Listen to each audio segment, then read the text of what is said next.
Recently तुम्ही केदारनाथला गेला होतात आणि तिथे असा तुम्हाला एक एक्सपिरियन्स आला की तुम्हाला तो म्हणजे शेअर करावा असं वाटतं? हो नक्कीच. कारण काय, मी जसं तुम्हाला म्हणलं की गजानन महाराज येऊन माझ्याशी बोलले, तर युजली मी ट्रिप्सला जाते कारण मला तीर्थक्षेत्र एक्सप्लोर करायला फार आवडतात. तिथली जी एनर्जी असते ती खूप व्हायब्रंट असते आणि कळत न कळत कुठेतरी बॉडी हील होत असते, जी आपल्याला मे बी त्यावेळेला नाही कळत, पण ओव्हर द पिरियड आपल्याला तो कळतो डिफरन्स. सो आता आम्ही केदारनाथला गेलो होतो.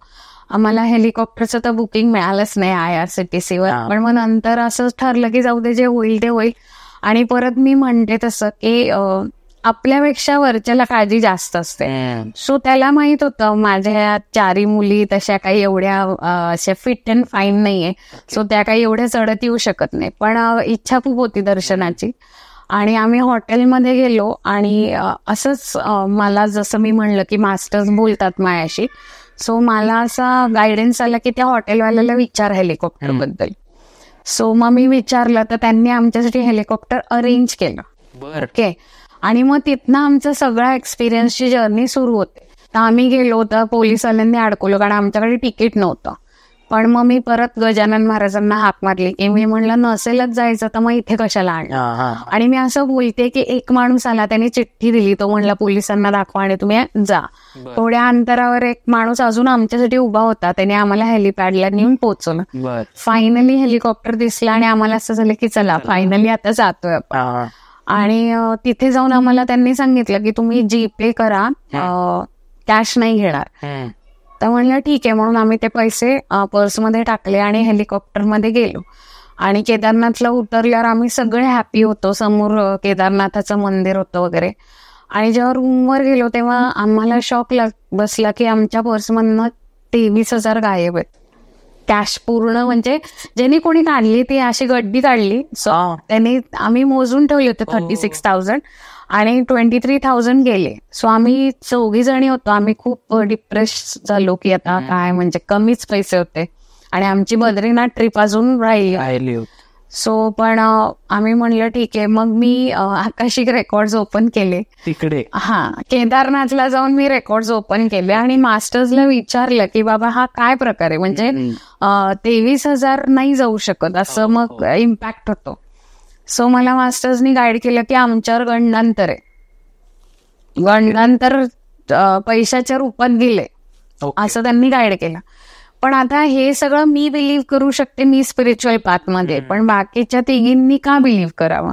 सो मग मी मास्टर्सला म्हणलं की हे चुकीचं आहे, गंडांतर आहे तर गंडांतराच्या रूपात दे ना, पैशाचा हे नको करू कारण त्याच्यात सगळ्यांचे पैसे.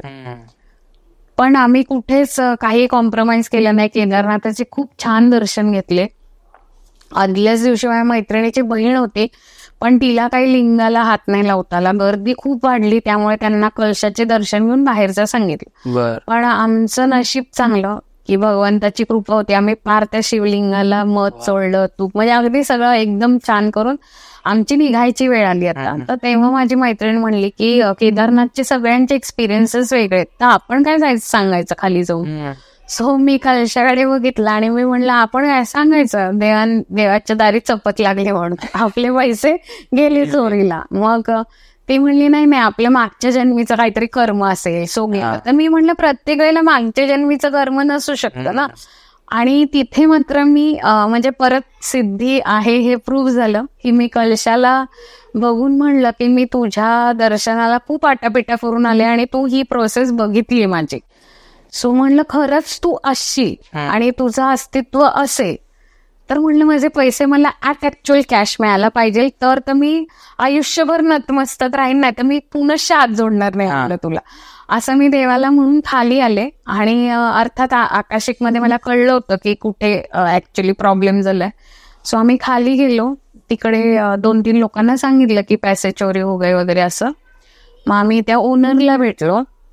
मग ओनरला मला आकाशिकमध्ये कळलं होतं की कुठे प्रॉब्लेम आहे. सो मी त्या ओनरला सांगितलं की तुम्ही वेब कॅमेरा चेक करा वगैरे वगैरे, आणि ते ट्रेस झालं की कोण होता. पण आता कसं असतं की हेलिकॉप्टर असं उभं आहे आणि तो माणूस येऊन इथनं लोड करतो सामान, राईट.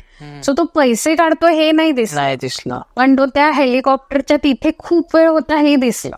सो मग मी त्या मालकाला म्हणलं की लोड करायला हार्डली 2 सेकंड लागतात, तर तो 10 मिनिटं काय करतो. पण आमचं नशीब चांगलं आणि महाराज आमच्या बरोबर होते, गजानन महाराज. आणि मी महाराजांना पण वेठीस धरलं होतं की घरातनं निघताना मी त्यांच्या फोटोकडे बघून म्हणले होते की तुम्हाला फोटोत नाही बसायचं, आमच्या बरोबर यायचंय, कारण आम्ही 4 लेडीज आहोत. सो तुम्ही घरी नाही बसू शकत, बाकीचे देव घरच्यांची काळजी घेतील, तुम्ही चला आमच्या बरोबर. सो मी तिकडे हेलिपॅडला उतरले आणि महाराजांना म्हणले चला आता सगळे जेंट्स आहे, मी एकटी लेडीज आहे, तर तुम्ही चला माझ्या बरोबर भांडणाला. म्हणलं जे काय असेल ते करूया आपण म्हणलं. आणि मग त्यांना जाता जाता मी म्हणलं तुम्ही असताना पैसे चोरीलाच कसे गेले, म्हणजे मग तुमचं लक्ष नव्हतं ना माझ्याकडे असं. आणि त्या माणसाने सगळं ऐकलं वगैरे. आणि मग तो आम्हाला म्हणला, म्हणजे मला तो म्हणला की आप क्या लोगे, चाय कॉफी. तर म्हणलं भैया देना है तो पैसे दे दो, बाकी कुछ नहीं चाहिए. आणि टू माय शॉक त्यांनी ऍक्च्युअली मला पैसे दिले, 30,000 त्यांनी दिले. बर तिथपर्यंत पण माझा अनुभव संपत नाही. तिथनं मी बाहेर पडले आणि त्याच्यात एक माणूस होता ज्यांनी रुद्राक्षाची माळ वगैरे घातली होती. आणि तो माणूस त्यांना म्हणला की आपल्या एम्प्लॉईकडे होते 23,000 काल आणि कुठनं आले माहित नाही. सो तो माणूस आणि मी नंतर बाहेर पडलो, तर तो माणूस मला म्हणला की ताई कुठे जाणार होते पैसे. तर मला शॉक झालं की तिकडे मराठीत बोलणारा कसा कोण भेटला, कारण ते केदारनाथचे ते सगळेच हिंदी बोलत होते आणि तो एकदम शुद्ध मराठी बोलत होता. तर मी म्हणलं हो ना भाऊ, काय करणार आता, आम्हाला बद्रीनाथ करायचं. असं बोलता बोलता तो मला म्हणला की मला महाराजांकडनं आदेश आला होता की माझी मुलगी येईल, तिचे पैसे तिला परत कर. आणि मग आउट ऑफ क्युरिओसिटी की कुठले महाराज, हा कुणाला फॉलो करतो, म्हणून मी त्याला म्हणलं दादा कुठल्या महाराजांबद्दल बोलतात. तर तो म्हणला हे काय आपल्या शेगावचे गजानन महाराज. सो मला अजूनही गुजबम्स येतात सांगताना की प्रचिती येते, अर्थात तुम्हाला विश्वास ठेवावा लागतो. कारण केदारनाथ सारख्या ठिकाणी एखादा महाराष्ट्रीयन माणूस भेटतो आणि हे करतो. मग तिथनं आम्ही पुढे गेलो आणि मला ना एका पॉइंटला असं वाटलं की आमच्या कारचा ऍक्सिडेंट होणार आहे. आणि मी तो पूर्ण सीन पण बघितला. सो मी माझ्या मैत्रिणींना म्हणलं की रामरक्षा लावा, हनुमान चालिसा लावा, आणि सगळं झालं. आणि आम्ही जो एका पॉइंटला एक मोठा दगड येऊन आमची गाडी पुढे गेली आणि तो दगड आला. सो तिथे पण आम्ही वाचलो. आता आम्ही असं सिक्युअर्ड होतो की आता आम्ही हायवे वगैरे सगळं क्रॉस केलं, सिटीत आहोत आम्ही असं. तर एका सेकंडला, कारण मी मास्टर्सला म्हणले होते ना गंडांतर येतं गंडांतराच्या रूपात दे. सो आम्ही एका पॉइंटला आम्ही 4घी झोपलो आणि आमचा खूप घाण ऍक्सिडेंट झाला एकदम वाईट. म्हणजे माझ्या हाताला लागलं, मैत्रिणीला लागलं, पण असं मेजर काही नाही झालं. पण ऍक्सिडेंट झाला कारण गंडांतर होतं, सो ते फुलफिल व्हायचं होतं. पण रात्रीची वेळ होती आणि रोडवर कोणी नव्हतं आणि साधारण ऋषिकेश टू देहरादून जाताना लोनली पॅच. तर ज्या बसमध्ये आमचा ऍक्सिडेंट झाला, म्हणजे तिथे पण देवाची कृपा अशी की तो बस ड्रायव्हर येऊन आमच्या गाडीवाल्याला मारायला लागला, खूप व्हायलन्स. आणि आम्ही 4घी घाबरलो कारण लेडीजच होतो, रात्रीची वेळ होती. मग तिथे पण मी महाराजांना हाक मारली कारण आम्ही रडायलाच लागलो होतो की हे काय वगैरे. आणि त्या गाडीतनं ना 2 लोक खाली उतरले.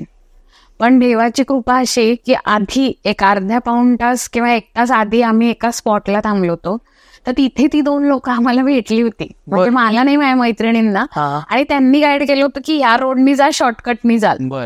म्हणजे ती पण भगवंताची प्रोव्हिजन होती की त्या लोकांना आधी भेटवलं की ते पण महाराष्ट्रातले होते, पिंपरी चिंचवडचे होते आणि आम्ही सिंहगड रोडचे होतो. सो असं आमचं इंटरॅक्शन. सो त्या दोघांनी आम्हाला खूप हेल्प केली. आणि मग तिथनं निघालो, परत चकवा लागला, आमची गाडी गोल गोल फिरत होती. सो मग मी शेवटी ड्रायव्हरला म्हणलं तू गाडी साईडला घे आणि 10 मिनिटं शांत बस, म्हणलं आम्हाला काहीतरी करायचंय, म्हणलं तू साडी पूर्ण असं का हे घे. आणि मग मी परत महाराजांना बोलवलं की आमची गाडी तिथेच फिरतीये, बहुतेक चकवा लागलाय. तर म्हणलं तुम्ही ना, आणि असं नाही होऊ शकत, 5 जणांचा गुगल मॅप बंद होत, म्हणजे पूर्ण डेडच होते सगळ्यांचे फोन. सो माझं असं झालं की आता व्हॉट नेक्स्ट. सो मी आणि माझी एक मैत्रीण आहे, आम्ही दोघी गजानन महाराजांचं खूप करतो.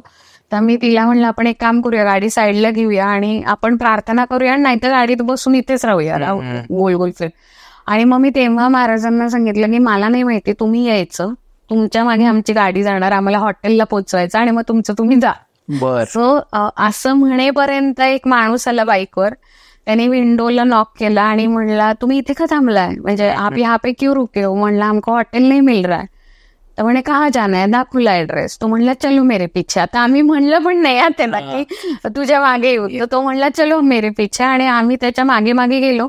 आम्हाला त्यांनी बरोबर हॉटेलच्या दारात, आणि आम्ही त्याला थँक्यू म्हणू शोधतो तर तो माणूसच दिसेना. अरे बाप. सो ही परत एक एक्सपिरियन्सच आहे. म्हणजे आम्ही सेफ होतो तिथे. पण अजून स्टोरी संपत नाही, कारण 12:30 वाजले होते रात्रीचे. तर आम्हाला कोण जेवण देणार होतो. तर आम्ही रूम मध्ये गेलो आणि मी किरणला म्हणलं महाराजांनी ट्रिप तर चांगली, म्हणजे गंडांतर आलं गेलं, आपण वाचलो, सगळं झालं, पण म्हणलं यार महाराजांनी खायची पण सोय लावली ना तर बरं होईल, आपण लंच पण घेतलं नाहीये, म्हणलं चौघी आपण उपाशी आहोत. तर माझी मैत्रीण चेष्टेत म्हणली अजून नाही का दही श्रीखंड, म्हणजे आता असं ती म्हणली. आणि आम्ही रिसेप्शनला फोन केला की आम्हाला जेवण मिळेल का. तर तो म्हणला हो खिचडी रेडी आहे म्हणे, पाठवतो. अरे सो हा पण एक मिरॅक्युलसच एक्सपिरियन्स होता. सो मी परत म्हणेन की तुम्ही श्रद्धा देवावर ठेवा लोकांवर ठेवण्यापेक्षा. तुमची स्पिरिच्युअलिटी वाढवा आणि फेथनी कामं करा, कुठेच अडकणार नाही. खरंच म्हणजे हे ऐकल्यानंतर असं, एक तर तुम्ही अशा पद्धतीने सांगत होता ना की ते सगळं व्हिज्युअलाइज होत होतं. खूप अडचणी आल्या. चारधामची यात्रा सोपी नाही, जरी गव्हर्नमेंटने सोपी गेली असेल तरी, पण छान आहे बघण्यासारखं. एकदा म्हणजे आता मी केदारनाथाला सांगून आली की मी पाठवीन लोकांना. सो नक्कीच तुम्ही एकदा जा. आणि तिथे स्वर्गरोहिणी म्हणून एक जागा आहे, तुला जर जमलं तिकडे जाऊन पॉडकास्ट करणं तर नक्की कर. तो त्या रस्त्याने पांडव स्वर्गाला गेले होते. तर त्या जागेची जी काही एनर्जी आहे ना ती अप्रतिम आहे. म्हणजे मस्त, एकदा नक्की जायला पाहिजे. नक्कीच, डेफिनेटली. आपला ज्यावेळी महाराज म्हणतील त्यावेळी तो योगी महाराजांच्या मागे लागत जायचंय एक्सपिरियन्स वरून मी मागे लागणार आता महाराजांच्या.